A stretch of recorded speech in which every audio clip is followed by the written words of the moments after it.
24 ঘন্টার মধ্যে বক্তব্য বদল। মন্ত্রী কেন বুথ সভাপতিও হতে চান না দিলীপ ঘোষ, আজ মন্তব্য করেছেন দিলীপ ঘোষ। শোনাবো আপনাদের। পরিবর্তন করছি আমরা এখানে। অনেকে বুঝতে পারেন দিলীপ ঘোষ কি চায়, এখন দিলীপ ঘোষকে বুঝতে সময় লাগবে। আমি বলেছি আমরা পরিবর্তন করছি, আমরা এখানে সরকার গঠন করব, মন্ত্রী মুখ্যমন্ত্রীও হবে এবং মানুষের জীবনের পরিবর্তন করব।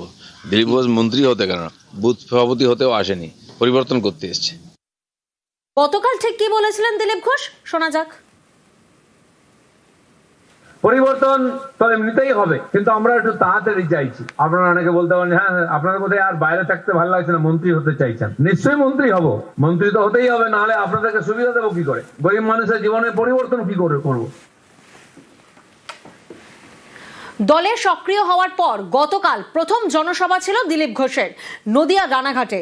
রাজ্য সভাপতি শ্রমিক ভট্টাচার্যের সঙ্গে সুর চড়ালেন, আক্রমণ শোনালেন দিলীপ। জানিয়ে দিয়েছিলেন তিনি মন্ত্রী হতে চান।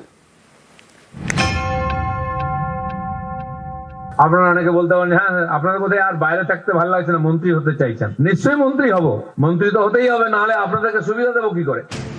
অমিত শাহর বার্তার পর সক্রিয় হয়ে ময়দানে ঝাঁপিয়েছেন দিলীপ ঘোষ। তারপর প্রথম জনসভা নদিয়ার রানাঘাটে। সেই সভা থেকে সুর চড়ালেন, আক্রমণ শানালেন দিলীপ ঘোষ। আগাম জানিয়ে দিলেন তাঁর রাজনৈতিক মিশনের কথা। আপনারা অনেকে বলতে পারেন হ্যাঁ আপনাদের কোথায় আর বাইরে থাকতে ভালো লাগছে না, মন্ত্রী হতে চাইছেন। নিশ্চয়ই মন্ত্রী হব, মন্ত্রী তো হতেই হবে, নাহলে আপনাদেরকে সুবিধা দেবো কি করে? সক্রিয় হওয়ার পর প্রথম দলীয় জনসভা, রাজ্য সভাপতি শ্রমিক ভট্টাচার্যের সঙ্গে এক মঞ্চে দিলীপ ঘোষ। দিদি বুঝতে পেরেছেন সময় খারাপ, আরো যদি 10-20-50 লক্ষ বাদ যায় 1 কোটি হলে তো গেল। সুপ্রিম কোর্টে চলে যাচ্ছেন, খেলার নাম বাবাজি। ভাইপো তো তা না, দিল্লি পর্যন্ত চিৎকার করছেন আর রাস্তায় গড়াগড়ি দিচ্ছেন। শেষে দেখুন কেউ শুনছে না, এখানে এসে বলছে জানেন ইলেকশন কমিশন আমাকে আঙুল দেখিয়েছে, তুমি সকাল বিকাল আমাদের কাঁচকলা দেখাবে আর তোমাকে আঙুল দেখিয়েছে, খুব কষ্ট হয়েছে। দিদিমণির যে ভবানীপুর থেকে যেতেন সেখানে 44,500 নাম বাদ গেছে।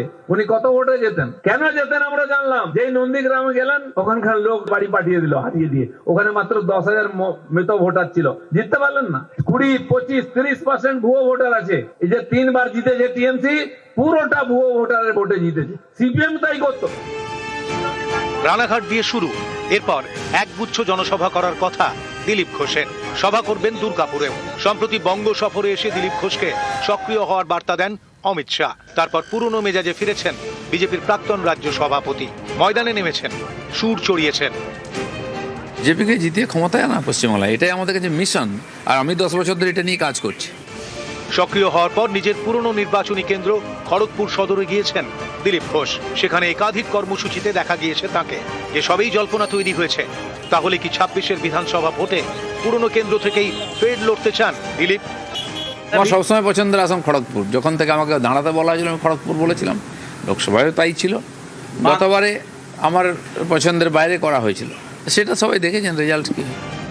জল্পনা চলছে, আলোচনা চলছে, তারই মধ্যে ব্যাট হাতে ফের 22 গজে চালিয়ে খেলা শুরু দিলীপ ঘোষের। নিউজ 18 বাংলা।